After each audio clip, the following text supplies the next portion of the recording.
Hi friends, ಎಲ್ಲರಿಗೂ ನಮಸ್ಕಾರ. ನನ್ನ ಚಾನಲ್ನ ನೋಡ್ತಿರೋರಿಗೆಲ್ಲರಿಗೂ ಶುಭೋದಯ. ನಾನು ಇವತ್ತು ಬೆಳಗ್ಗೆ ಈ ಪುಡಿ ಚಟ್ನಿ ಮಾಡ್ತಾಯಿದ್ದೀನಿ. ಈ ಪುಟಾಣಿ ಹಿಟ್ಟಿಂದ ಚಟ್ನಿ ಖಾಲಿಯಾಗಿದೆ. ನಾಷ್ಟದಲ್ಲಿ ಚಟ್ನಿ ಬೇಕಂತೆ ಮಕ್ಕಳು ಮಾಡಿ ಮಮ್ಮಿ ಅನ್ಲಿಕ್ಕತ್ತಾರ, ಮಾಡಕತ್ತೀನಿ.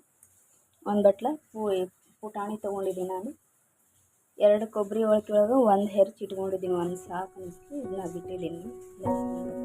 ಒಂದು ಕೊಬ್ಬರಿನ ಹೆರ್ಚಿದ್ದೀನಿ. ಮತ್ತು ಖಾರ ಪುಡಿ ತೊಗೊಂಡಿದ್ದೀನಿ. ನಾನು ಗುಂಟೂರು ಮೆಣಸಿನ್ಕಾಯಿ ಖಾರ ಪುಡಿ, ಖಾರ ಇದ್ದದ್ದು ಖಾರ ಪುಡಿ ತೊಗೊಂಡಿದ್ದೀನಿ. ಚಟ್ನಿ ಇದಾಗುತ್ತೆ. 2 ಗಡ್ಡೆ ಬೆಳ್ಳುಳ್ಳಿನ ಇಟ್ಕೊಂಡಿದ್ದೀನಿ. ಮತ್ತು ಕರಿಬೇವು, 1 ಬಟ್ಲ 1 ಕಪ್ ಕರಿಬೇವು ತೊಗೊಂಡಿದ್ದೀನಿ. 1 ಕಪ್ ಶೇಂಗಾ ತೊಗೊಂಡಿದ್ದೀನಿ. ಹಾಯ್ ಫ್ರೆಂಡ್ಸ್, ನಾನು ಈಗ ಶೇಂಗಾ ಈ ಥರ ಇಷ್ಟು ಖಾರ ಪುಡಿ ತೊಗೊಂಡು